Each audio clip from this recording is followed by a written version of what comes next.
Have you ever sat in a math class and wondered, when am I going to need to use an augmented matrix? Or sat in an art history class and wondered, when am I ever going to need to know what the purpose of the Greek Koros statues are? In a 2010 article titled Higher Education is Overrated, Skills Aren't by Michael Scrage for Harvard Business Review, Scrage states that it is a mythical belief that higher education invariably leads to higher employment and better jobs. I think it's really important for younger generations to be aware that just because their parents went to college and got a degree, or their grandparents did, or going into the military or something like that, doesn't always equal success. There's a lot of ways to get an education that doesn't involve getting an education through a university. One way would be by utilizing their skills and growing their skills through jobs. Something that young generations should do is pursue what they're passionate about, not what other people think that they're successful. 3 people who did this are Steve Jobs, Anna Wintour, and Christian Guzman. Success is not defined by a degree from a top-tier university, but what makes somebody successful is the drive, personality, and passion that they have and how they possess it and use it.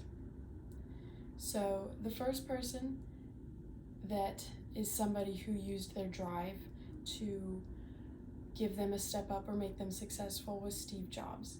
He is known as one of the most influential pioneers in the technology industry.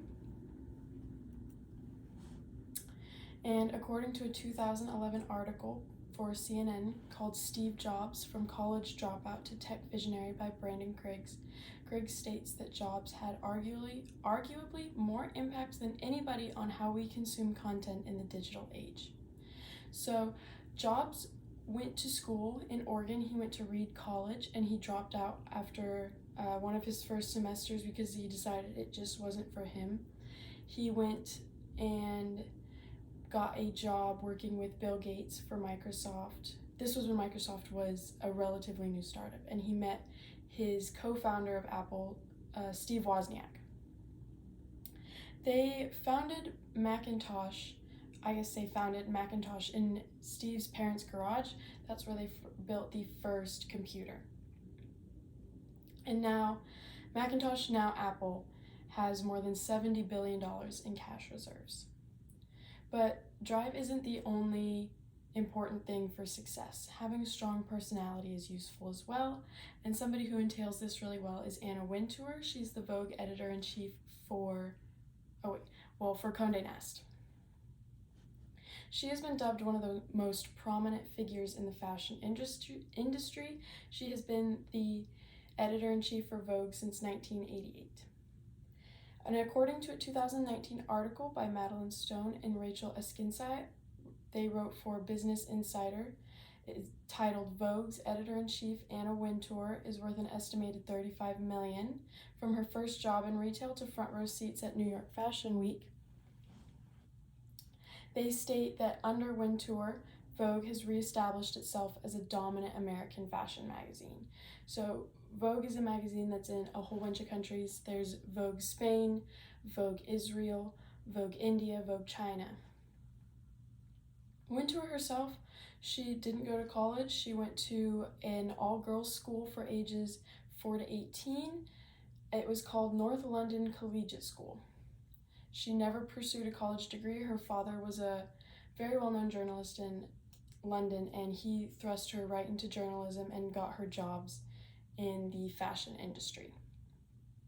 And now she is worth $35 million and has an annual income of $2 million.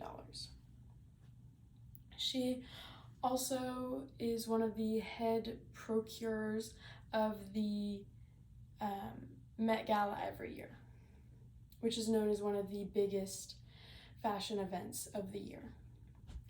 But inevitably the most important job, or the most important part of being successful, is the passion that you have for your interests. And somebody who embodies this really well is Christian Guzman. He is 27 years old. He is from Houston, Texas. And he turned the local fitness industry in Houston into a very tight-knit community, almost like a family.